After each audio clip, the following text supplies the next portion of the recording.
बच्चों, आप लोगों का YouTube चैनल पे पैराडाइज ट्यूटोरियल के स्वागत है। बच्चों, आज हम लोग जो बहुत इंपॉर्टेंट पॉइंट्स करने वाले हैं, इलेक्ट्रिक पोटेंशियल और इलेक्ट्रिक फ्लक्स से रिलेटेड कुछ क्वेश्चन लेके आया हूं मैं, जो जेई मेंस, एडवांस और नीट वगैरह में आए हुए क्वेश्चंस हैं, जो प्रीवियस ईयर में क्वेश्चंस पूछे गए हैं।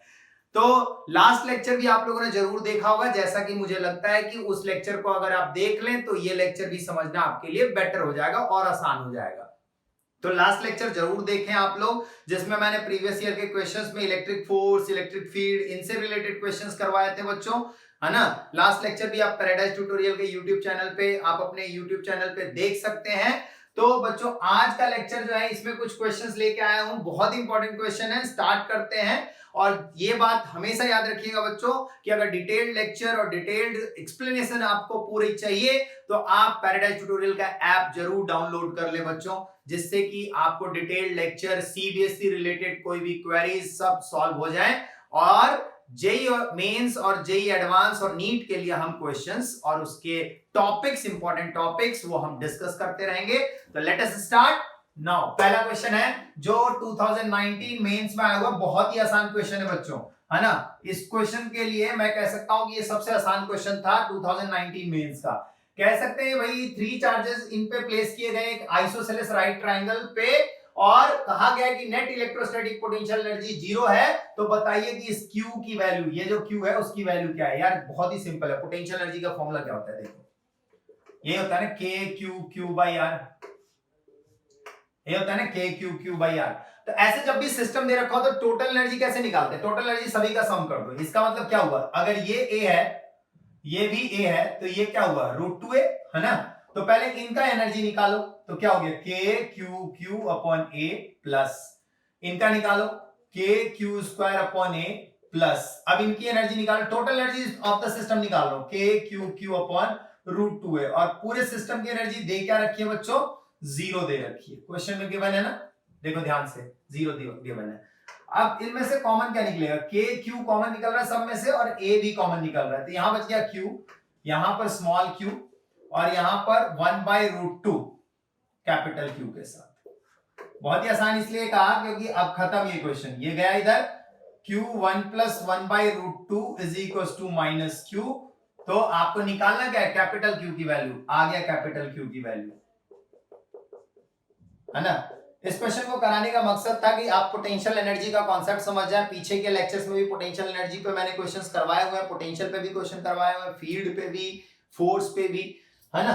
तो देखिए ये क्वेश्चन आप लोग ध्यान से देख ले, बहुत ही अच्छा क्वेश्चन था, लेकिन इजी क्वेश्चन है। अब नेक्स्ट जो क्वेश्चन लेता हूं मैं, वो भी 2019 के ही पेपर का है। हाँ, ये अच्छा क्वेश्चन है काफी। इस क्वेश्चन को देखते हैं हम लोग, देखते हैं बच्चों, स्टार्ट करते हैं नेक्स्ट क्वेश्चन। नेक्स्ट क्वेश्चन पे आते हैं। अगला जो क्वेश्चन आ रहा है, क्वेश्चन सेकंड, उसमें क्या कॉन्सेप्ट है ध्यान दीजिएगा। उस क्वेश्चन के अंदर बच्चों ध्यान से देखो आप लोग, तो बोला गया यूनिफॉर्म रिंग है जिसका रेडियस है 3a, है ना। एक रिंग ले लो जिसका रेडियस कितना है r, इसकी वैल्यू है 3a। क्वेश्चन सेकंड का सॉल्यूशन कर रहे हैं हम, 3a है। उसके बाद क्या बोला गया, a charge q is placed on xy plane centred at origin, है ना, सेंटर्ड एट ऑरिजिन। इस पे हमने q चार्ज मान लिया, प्लस q चार्ज। अब a point charge q is moving towards the ring along z direction, यानी ये z एक्सिस मान लो यार, p पॉइंट। यहां पर एक चार्ज q ले लो जो मूव कर रहा है, किधर की तरफ आ रहा है, वो सेंटर की तरफ आ रहा है, सेंटर की तरफ। पहले वो कहां पर था, पहले z = 4a पे था। यहां से आप देखो, पहले आप पोटेंशियल देख लो यहां पे, इस पॉइंट पे पोटेंशियल देखो, क्योंकि आपको देखो ध्यान से सुनो कि जो पोटेंशियल इस जगह पे एनर्जी है और जो ये सेंटर की तरफ आएगा तो जो पोटेंशियल एनर्जी होगी, तो जो चेंज इन पोटेंशियल एनर्जी है वो कहां गई, वो काइनेटिक एनर्जी में ही तो गई। यानी काइनेटिक एनर्जी जो होगी, जो kinetic energy of the particle होगी, इस मूविंग पार्टिकल की, जो टुवर्ड्स द सेंटर जा रहा है इधर से ओ की तरफ, यानी सेंटर की तरफ, वो kinetic energy change in potential energy के इक्वल होगा, है ना। सिंपल सी बात है, यानी half mv² must be greater than और equal to change in potential energy. बहुत ही बेसिक बात है, मैंने ग्रेटर देन क्यों लिया। अच्छा, उसमें पूछा है क्या, मिनिमम वैल्यू ऑफ स्पीड बोला होगा। देखिए मिनिमम वैल्यू ऑफ स्पीड, है ना। तो मिनिमम में हम ग्रेटर देन साइन नहीं लेंगे, हम क्या लेंगे, for minimum speed half M V square को सीधे सीधे डेल्टा यू से कंपेयर कर देंगे। और डेल्टा यू क्या होगा, डेल्टा यू होगा Q into change in potential, यानी V2 माइनस V1। अब यार V2 और V1 निकालते हैं, पहले हम पोटेंशियल यहां पे निकालते हैं P पे। कितना होगा P पे पोटेंशियल, ध्यान दीजिएगा, के क्यू अपॉन ये डिस्टेंस R, तो के क्यू, ये R डिस्टेंस क्या होगा, ये R डिस्टेंस देखो क्या होगा, 4a square plus 3a square, यही होगा ना। तो के क्यू अपॉन 5a, यही आ जाएगा, 16 और 9 25, तो ये आ जाएगा। ये आपका P पॉइंट पे पोटेंशियल है बच्चों। अब आ जाओ सेंटर पे, O पॉइंट पे, सेंटर पे क्या Z रहेगा, नहीं रहेगा ना, ये डिस्टेंस तो नहीं रहेगा ना। अब तो वो सेंटर यानी इस पॉइंट पे आ गया, यहां आ गया, तो अब क्या होगा, के क्यू अपॉन आर, के आर डैश कह दो, आर डैश कह दो, के क्यू, चार्ज तो उतना ही है। अब डिस्टेंस क्या होगा, इसका रेडियस ही बन जाएगा डिस्टेंस, इसका रेडियस ही बन जाएगा डिस्टेंस, जो कि कितना है बच्चों आपका, वो है 3a। कितना है, 3a। तो यार चेंज इन पोटेंशियल हम निकालो, चेंज इन पोटेंशियल निकालो इन दोनों से, ध्यान से देखना। ये आ गया V2, है ना, ये वाला आ गया V2 और ये आ गया V1, मिल गया V2 और V1। चलो अब देखना, half M V square is equal to Q, V2 और V1 की वैल्यू देखो, K Q upon 3a minus K Q upon 5a। अब इसको सॉल्व कर दो, आंसर मिल जाएगा आप लोगों को। ध्यान दीजिएगा, v स्क्वायर को इधर रखते हैं, q2 अपॉन m आगे एक तरफ को 2q by m, 2q by m, और अंदर देखें यहां पे सॉल्व करें हम, है ना, यहां सॉल्व कर ले। k की वैल्यू सबको पता हो, नीचे 1 बाई 4 पाई एप्सिलॉन नॉट, है ना। k की वैल्यू चलो कॉमन निकाल लो, बाहर कॉमन निकाल लो, है ना। अब यहां क्या बचा, और इस q को भी बाहर निकालो, q स्क्वायर हो जाएगा। ध्यान से देखो, q स्क्वायर हो जाएगा, तो क्या बच जाएगा, 1/3a माइनस 1/5a। इसको सॉल्व करिए, सॉल्व करेंगे आपको इनमें से एक ऑप्शन मिल जाएगा। ध्यान दीजिएगा, देखते हैं इसका फाइनल आंसर ही निकाल लेते हैं। चलिए इसका फाइनल आंसर देख लेते हैं हम लोग। ये जेई 2019 का क्वेश्चन है ना, काफी सिंपल सा क्वेश्चन है, लेकिन आपको कॉन्सेप्ट क्लियर होगा तो आप आसानी से कर सकते हैं क्वेश्चन को, कोई दिक्कत वाली बात नहीं है। चलिए ध्यान दीजिए, क्या हुआ, वेलोसिटी का square is equal to 2kq square upon m, है ना, कॉमन निकाल लिया, यहां से a को भी बाहर ले लो। अब आया आपका 1/3 माइनस 1/5। चलिए एलसीएम लीजिए, तो 15, 5 माइनस 3, है ना, तो 2 हो गया, 2/15। तो v कितना आया, अब रूट में ले लो पूरे को, 2kq square upon ma into 2/15। ध्यान से देखो, ध्यान से देखो, कोई मैच करेगा, ऐसा कर लो, 2/m को बाहर ले लो, क्योंकि सब में 2/m दिख रहा है ना आपको, थोड़ा अरेंज कर लो, 2/m को बाहर ले लो, अंदर क्या बच गया रूट में, k यानी कि 2q स्क्वायर अपॉन k की वैल्यू क्या है, 4 पाई एप्सिलॉन नॉट a, है ना, अपॉन 15। देखो ध्यान से देखो कौन सा ऑप्शन मैच कर रहा है, √2/m है सब में ही है वैसे तो वो, 2q square 15 4 pi epsilon not a, 15 4 pi epsilon not a, ये डी ऑप्शन जो है वो करेक्ट ऑप्शन है इसका, है ना, D option is the correct option. आप इसको फाइनली अरेंज करना चाहो तो आप अरेंज करके लिख लो, √2/m, है ना, इसको अरेंज कर लो, कितना हो जाएगा, 2/15 अलग ले लो, q square upon 4 pi epsilon not a, और रूट का मतलब पावर हाफ, तो ये आपका ऑप्शन नंबर डी। तो यार बहुत ही सिंपल है, याद रखना कि जो पोटेंशियल एनर्जी यहां थी और जो यहां सेंटर पे पहुंचा, तो ये किस में गया, काइनेटिक एनर्जी में, क्योंकि पार्टिकल मूव करेगा तो पोटेंशियल एनर्जी काइनेटिक एनर्जी में कन्वर्ट हो गई। ध्यान रखिएगा ये चीज। अब नेक्स्ट देखिए क्वेश्चन नंबर 3, क्वेश्चन नंबर 3 पे फोकस करते हैं। ये क्वेश्चन ध्यान दीजिएगा, इसको आराम से सॉल्व कर लीजिए। चलिए ध्यान से देखिए, कुछ और भी क्वेश्चंस हैं, ये क्वेश्चन नंबर 3 4 5, इससे पहले हमने दो क्वेश्चन डिस्कस कर लिया था, तो क्वेश्चन 3 4 5 को हम डिस्कस करते हैं। क्वेश्चन 3 में कहा क्या गया है कि एक अर्ली मॉडल है एक एटम का जो कंसीडर किया गया है, जिसके सेंटर पे पॉजिटिव चार्ज है, ऑब्वियस है पॉजिटिव चार्ज होता ही है न्यूक्लियस में, नेगेटिव चार्ज की सराउंडिंग फैली हुई है आसपास, तो आपको बताना है इलेक्ट्रिक फील्ड इस r डिस्टेंस पे क्या होगा, कहां पर, उस r डिस्टेंस पे, स्मॉल r जो कि कैपिटल R से छोटा है। तो यार चार्ज ऑफ न्यूक्लियस कितना हुआ, प्लस जेडी। अब नेगेटिव चार्ज की डेंसिटी पता करो, डेंसिटी ऑफ नेगेटिव चार्ज क्या होगी, डेंसिटी रो से रिप्रेजेंट करते हैं ना, density charge upon volume, density क्या होगा, चार्ज अपॉन वॉल्यूम। तो यार चार्ज नेगेटिव क्या होगा, माइनस जेडी, और वॉल्यूम क्या है पूरी बॉडी का 4/3 पाई आर क्यूब। ये यहां से डेंसिटी मिल गई, क्या हुआ, minus ZD upon 4/3 pi R cube. तो यार यहां से डेंसिटी को थोड़ा सा सॉल्व कर लो, 3 4 पाई आर क्यूब। ये आप लोगों को डेंसिटी मिल गई कि कितनी डेंसिटी है इसकी, 3/4 ZD upon pi R cube. अब अकॉर्डिंग टू गॉस के अकॉर्डिंग क्या होगा, क्या आप लगाइए फॉर्मूला भाई, E डॉट ds क्या होता है, Q बाई एप्सिलॉन नॉट। अब स्फीयर है, अगर r डिस्टेंस पे बात कर रहा हूं, एट r पे,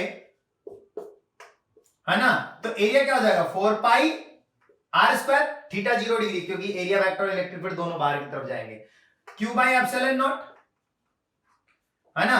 अब यहां से जो टोटल चार्ज है ना Q, वो देखो क्या होगा, एक तो पॉजिटिव चार्ज होगा Jd और प्लस यार नेगेटिव चार्ज भी तो प्रेजेंट है अंदर क्लाउड में, है ना। तो नेगेटिव चार्ज कैसे निकालोगे, नेगेटिव चार्ज निकालने के लिए जितने वॉल्यूम पे निकालना है, डेंसिटी इंटू, है ना, प्लस कर रहा हूं तो चार्ज का फॉर्मूला क्या होता है, density into volume, density into volume, density, और कितने वॉल्यूम तक निकालना है, यहां तक, तो कितना वॉल्यूम हो जाएगा 4/3 पाई आर क्यूब। तो चार्ज कितना आ गया, प्लस जेडी प्लस रो की वैल्यू देखो, -3ze upon 4 pi R cube into 4/3 pi R cube. देखो ध्यान से, यहां से आपको मिल जाएगा टोटल चार्ज, यहां से सॉल्व करने पे, है ना। आर की वैल्यू डिफरेंट है, सॉरी, यहां स्मॉल आर है, यहां कैपिटल आर है। 3 और 4 कैंसिल, तो कितना आ गया चार्ज आपका, plus JD minus JD R cube upon R cube. ये आपके पास टोटल चार्ज मिला। अब टोटल चार्ज आपको मिल चुका है, अब लगा दो यार इसमें गॉस थ्योरम में, जो आपके पास ये फॉर्मूला है ना, ये इसमें, इसको 1 कह दो, इसको 2 कह दो, तो Q की वैल्यू इसमें प्लेस कर दो। जैसी Q की वैल्यू इसमें प्लेस करोगे तो आप लोगों को वैल्यू मिल जाएगी, आंसर मिल जाएगा। तो ध्यान देना कितना होगा, करके देखते हैं, इसको फाइनली सॉल्व कर लेते हैं एक बार फटाफट, और फिर चेक करते हैं कौन सा ऑप्शन करेक्ट है इसमें से। ध्यान दीजिएगा, बहुत इंपॉर्टेंट क्वेश्चन है, बहुत इंपॉर्टेंट कॉन्सेप्ट भी है, गॉस थ्योरम से रिलेटेड है। तो क्या हुआ, E इंटू 1 और 2 को यूज कर रहा हूं मैं, 4 pi R square is equal to 1 upon epsilon nought, और Q की जगह पे वैल्यू क्या है आपके पास, plus JD minus JD R cube upon R cube. Clear है बच्चों, कुछ कैंसिल होगा क्या, कुछ कैंसिल होगा नहीं, कुछ भी कैंसिल नहीं हो रहा है। तो इलेक्ट्रिक फील्ड कितना हो गया, जेडी कॉमन ले लो, तो ZD upon 4 pi epsilon naught R square गया इधर की साइड, यहां क्या बच गया 1 minus R cube upon R cube. ठीक है, अब इसको अंदर की तरफ ले जाओ और सॉल्व कर दो, सॉल्व करो, देखो कितना आता है।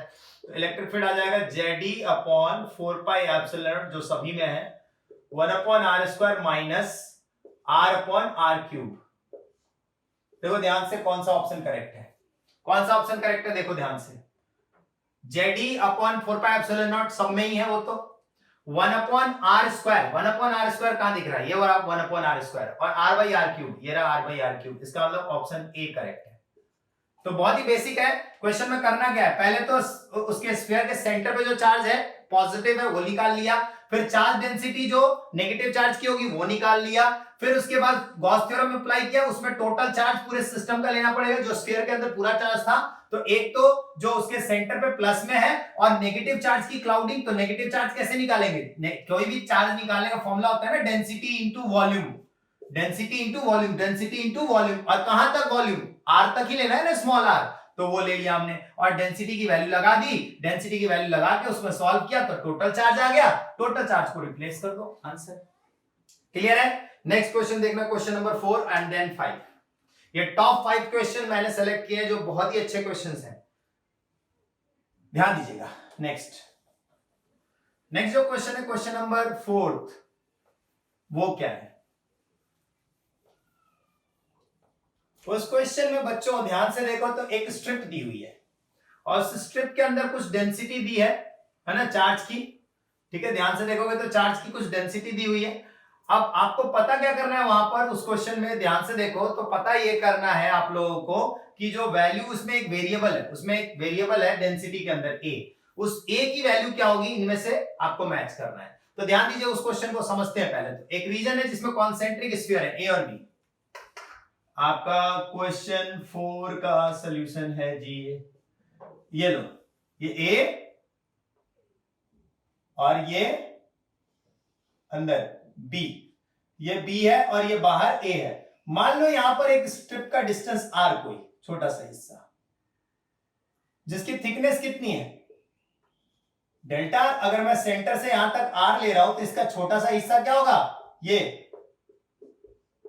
डेल्टा आर होगा कि नहीं होगा? होगा ना, डेल्टा आर होगा। अब उसने ए और बी दिया हुआ है, अब उसमें आगे क्या बोला है, at the centre of the sphere a point charge is placed plus Q. ठीक है ना, ए कांस्टेंट है, नहीं पता उसके बारे में अभी हमें। Such that electric field between the spheres, region between the spheres will be always constant. यानी कि जितना अंदर के रीजन में इलेक्ट्रिक फील्ड है उतना ही स्ट्रिप पे भी इलेक्ट्रिक फील्ड है। मतलब ए और बी दोनों ही रीजन का इलेक्ट्रिक फील्ड सेम है, इलेक्ट्रिक फील्ड कांस्टेंट है। बोला है ना कि इलेक्ट्रिक फील्ड कांस्टेंट है, ध्यान से देखिए कांस्टेंट है। इसका मतलब इलेक्ट्रिक फील्ड ए रीजन और बी रीजन दोनों का सेम होगा। इलेक्ट्रिक फील्ड ए रीजन क्या होगा, के क्यू बाई ए स्क्वायर, अंदर का चार्ज प्लस क्यू है कैपिटल, और बाहर मतलब बी पे बात करता हूं तो बी पे बात करता हूं तो क्या होगा, के क्यू प्लस क्यू तो है ही प्लस ये स्ट्रिप में भी तो चार्ज प्रेजेंट है ना बच्चों। तो स्ट्रिप में जो चार्ज प्रेजेंट है उसकी लिमिट ले लो ए से बी, और चार्ज कैसे निकालते हैं, volume into density, volume into density. मुझे बताओ इस स्ट्रिप का वॉल्यूम क्या होगा, वॉल्यूम ऑफ स्ट्रिप क्या होगा, 4 pi R square D R होगा into density upon B square. समझे कि नहीं समझे? ये स्ट्रिप का वॉल्यूम समझ में आया, volume of strip, volume of strip क्या लिखा, 4 pi R square into delta R. क्यों? क्योंकि 4 पाई आर स्क्वायर इसका एरिया हो गया इस स्ट्रिप का और डेल्टा आर थिकनेस हो गई। क्लियर है? चलिए बढ़िया है, एकदम अच्छी बात है। डेंसिटी रो है। अब देखिएगा K by B square Q plus, अब A to B 4 pi R square, और डेंसिटी की वैल्यू देखो यार कितनी है, ए बाई आर लगा दो और डी आर। ठीक है ना बच्चों? चलो देखना, ध्यान से देखना, आर से आर कैंसिल होगा, K by B square Q plus 4 pi A बाहर ले लो, है ना, और यहां आर बच जाएगा। अब इसको इंटीग्रेट करो बच्चों, K by B square Q plus 4 pi A, बहुत ही आसान है यार, आर स्क्वायर बाई 2, ए से बी की लिमिट लगा दो और लिमिट लगाओ। अब यहां पे लिमिट लगा के देखो कितना आएगा, लिमिट लगाओ और देखो कितना आएगा, K Q by A square K by B square Q plus, अब लिमिट लगा दीजिए, 4 पाई ए बाहर, लिमिट लगाओ B square minus A square upon 2, B square minus A square upon 2। ध्यान से देखो, ध्यान से देख लो, इसमें कोई दिक्कत नहीं आनी चाहिए। ये आपके पास के से के कैंसिल हो गया, मल्टीप्लाई कर दे क्या, प्लस इसमें भी multiply, 4 pi A upon 2 B square minus A square. ध्यान से देखो, इन दोनों क्यू स्क्वायर वाले टर्म को एक तरफ ले जाओ, A square B square LCM, B square minus A square. ध्यान से देखो, 4 pi A 2 B square minus A square. याद रखना ये स्ट्रिप का volume 4 pi R square D R होगा, और चार्ज निकालोगे तो वॉल्यूम इंटू डेंसिटी जो कि रो है। अब ध्यान से देखो, बी स्क्वायर ए स्क्वायर का टर्म जो है वो दोनों तरफ से कैंसिल हो गया, तो क्यू कितना आ गया, 4 पाई ए, है ना, क्यू नहीं निकालना वैसे हमें, Q A square B square 4 pi A 2 B square. ध्यान से देखो कुछ कट रहा है क्या, बी स्क्वायर क्या, और यहां पर 2, तो Q upon A square is equal to 2 pi A, है ना, 2 पाई ए, बस इतना ही बचा। तो यहां से ए क्या हो गया, Q अपॉन 2 पाई ए स्क्वायर। ध्यान से देखो कोई ऑप्शन मैच कर रहा है क्या, कोई ऑप्शन मैच कर रहा है क्या? यस, ये रहा। बहुत ही बेसिक है यार। अंदर का पहले चार्ज दिया हुआ है Q, तो उसके लिए आपने इलेक्ट्रिक फील्ड ये लिख दिया Q के Q बाई ए स्क्वायर, और दोनों इलेक्ट्रिक बराबर क्यों हुए, क्योंकि बोला है उसने इलेक्ट्रिक फील्ड कांस्टेंट है। फिर B के लिए इलेक्ट्रिक फील्ड क्या होगा, अंदर वाला चार्ज तो प्रेजेंट है ही, प्लस ये स्ट्रिप जो दिख रहा है, स्ट्रिप का भी तो चार्ज लेना पड़ेगा। तो स्ट्रिप की लिमिट ले ली मैंने A से B तक, क्योंकि यही तो है, ये लिमिट में आपने चार्ज निकाल लिया। चार्ज कैसे निकलता है, वॉल्यूम इंटू डेंसिटी, ये चार्ज निकाल लिया। अब इसको सॉल्व करते गए, इंटीग्रेट करा, फाइनली आपको A यानी कांस्टेंट की वैल्यू निकल के आ गई। आखिरी और पांचवा क्वेश्चन ध्यान से देखना, फिफ्थ क्वेश्चन जो है वो 2011 जेई का क्वेश्चन है, और ये 2016 का क्वेश्चन था।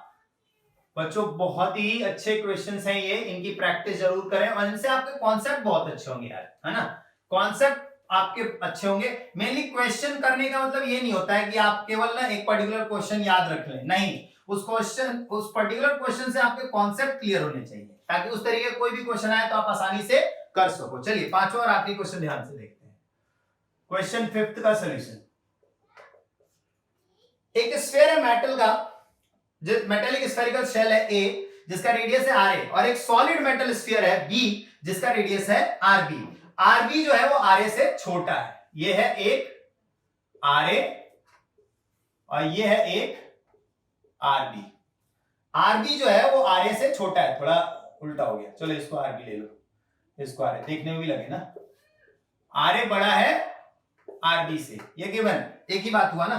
इज केप्ट फार अपार्ट, है ना, and each is given with charge plus Q, दोनों पे प्लस Q चार्ज है। Now they are connected by a thin metal wire, इनको एक थिन मेटल वायर से जोड़ दिया गया, एक मेटल वायर है, इससे जोड़ दिया गया।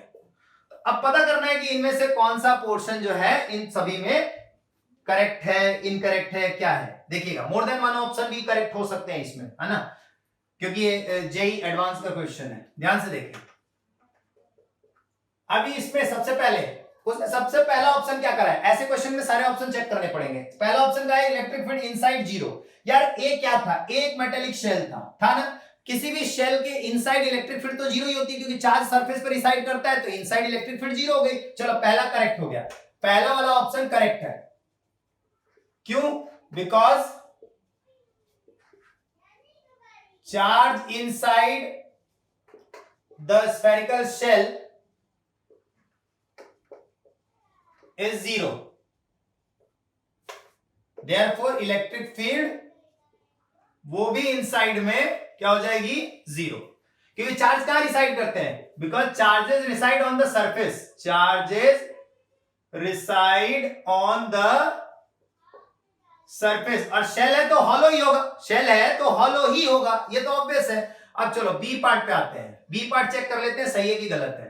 तो पहला तो करेक्ट है, ये तो करेक्ट है, अब बाकी भी करेक्ट है या नहीं है, या यही करेक्ट है, केवल ये चेक करते हैं। ध्यान दीजिए दोनों को कनेक्ट किया वायर से, एक बात याद रखना, जब मेटल वायर से दोनों को कनेक्ट कर दिया, कंडक्टेंस होगी, तो आफ्टर अ व्हाइल दोनों का पोटेंशियल सेम हो जाएगा, after a while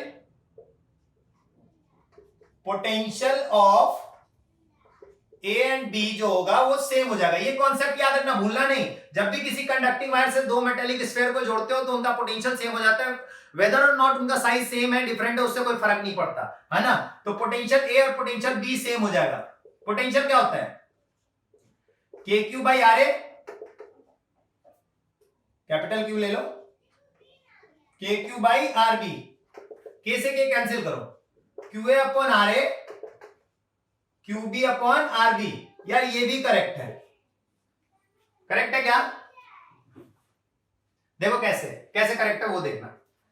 R A बड़ा है क्या आर बी से, है ना, आर ए बड़ा है आर बी से, तो अब आर ए बड़ा है आर बी से, तो देयरफॉर क्यू ए भी तो बड़ा हुआ क्यू बी से, क्योंकि आप देखो ना यार, क्यू ए और क्यू बी का रेशियो निकालोगे तो क्या होगा, R A by R B ही तो होगा, तो अगर आर ए आरबी से बड़ा है तो क्यू ए क्यू बी से बड़ा होना ही है, यानी ये ऑप्शन भी करेक्ट है। करेक्ट ऑप्शन है बी भी। अब देखते हैं सी और डी, ये ऑप्शन भी करेक्ट है या नहीं है। तो ये 2 पॉइंट हो गए। अब एक और पॉइंट देखो, सुनो, पोटेंशियल का एक और फॉर्मूला होता है, sigma epsilon not sigma R by epsilon naught. ऐसे क्यों आ गया ये फॉर्मूला, कहां से आ गया? तो यार पोटेंशियल का फॉर्मूला पता है ना, के क्यू बाई आर होता है ना। तो यार ये भी तो वही चीज है। कैसे? देखो ध्यान से, सिग्मा क्या होता है? सिग्मा होता है charge upon area, Q upon area, area मतलब 4 pi R square into R upon epsilon nought होगा। यार सिग्मा की जगह पे क्या लिख सकते हो? Q upon 4 pi R square into R से आर काटो तो यही तो मिलेगा। ध्यान से देखो, के की वैल्यू आपको पता ही है, के की वैल्यू आपको पता है ना, करके देखो यही आएगा, है ना सेम। तो sigma R by epsilon naught भी पोटेंशियल होता है। तो अब पोटेंशियल ए और बी तो इक्वल ही है, तो sigma A R A epsilon not, sigma B R B epsilon nought. Epsilon nought cut गया कि नहीं कट गया? तो ध्यान से देखो, sigma A upon sigma B is equal to R B upon R A. क्या ये भी करेक्ट है? Sigma A sigma B R B upon R A, ये भी करेक्ट है, यानी ऑप्शन सी भी करेक्ट है। ऑप्शन सी भी करेक्ट है, यानी आपके 3 ऑप्शन करेक्ट हो चुके हैं, ए बी और सी, ये तीनों करेक्ट है, तीनों ही करेक्ट है। आखिरी वाला देखते हैं ये करेक्ट है या नहीं है। इलेक्ट्रिक फील्ड ए के सरफेस पे छोटा है इलेक्ट्रिक फील्ड बी के सरफेस से, वो कैसे पता लगेगा? उसको ध्यान देना, उस पे ध्यान देते हैं। एक बार इन पॉइंट्स को आप लोग ध्यान से देख लो। लास्ट पॉइंट देखते हैं हम, लास्ट आखिरी पॉइंट। अच्छा देखो, एक चीज देखो, इलेक्ट्रिक फील्ड की बात कर रहे हो ना आप लोग, इलेक्ट्रिक फील्ड की बात कर रहे हो, तो आप ध्यान से देखो, तो इलेक्ट्रिक फील्ड जो होता है सिग्मा बाई एप्सिलॉन नॉट होता है। क्या होता है electric field? Sigma by epsilon not होता है इलेक्ट्रिक फील्ड, होता है ना, सिग्मा बाई एप्सिलॉन नॉट। अब सिग्मा किसका ज्यादा है? ध्यान से देखो, सिग्मा किसका ज्यादा है? यहां से देखो, सिग्मा और आर में डायरेक्ट रिलेशन है, इनवर्स रिलेशन है? इनवर्स रिलेशन है। तो आर ए बड़ा था या आर बी बड़ा था? आर ए बड़ा था, आर ए बड़ा है आर बी से। तो देयरफॉर सिग्मा ए जो होगा वो लेस देन होगा सिग्मा बी से। क्लियर है बात? क्लियर है बात? अब जब सिग्मा ए छोटा है तो इलेक्ट्रिक फील्ड ए क्या होगा? Sigma A by epsilon naught. Electric field B क्या होगा? Sigma B by epsilon naught. या सिग्मा ए बड़ा है या सिग्मा बी बड़ा है? ध्यान से देखो, इस वाले कॉन्सेप्ट से देख लेना, ठीक है ना। तो सिग्मा ए छोटा है, सिग्मा बी बड़ा है, तो सिग्मा ए छोटा सिग्मा बी बड़ा, तो ई ए छोटा ई बी बड़ा, तो देयरफॉर ई ए जो होगा वो लेस देन ई बी होगा। ये भी करेक्ट है, करेक्ट डी ऑप्शन, यानी चारों ऑप्शन करेक्ट है इसमें। क्वेश्चन बहुत ही सिंपल है, कॉन्सेप्ट बेस्ड क्वेश्चन है, आपका कॉन्सेप्ट सही करेगा। तो बच्चों ऐसे ही कुछ और भी कॉन्सेप्ट सही करने वाले क्वेश्चंस, कॉन्सेप्ट रिलेटेड क्वेश्चंस, बहुत ही बेहतरीन क्वेश्चंस नेक्स्ट लेक्चर में मैं लेके आता रहूंगा। तो आप लोग जुड़े रहें पैराडाइज ट्यूटोरियल के यूट्यूब चैनल से, ज्यादा से ज्यादा बच्चों तक आप शेयर करें, है ना। आप चैनल को सब्सक्राइब करवाएं और सब्सक्राइब करें और लाइक भी करें। चलिए मिलते हैं नेक्स्ट लेक्चर में, बाय बाय।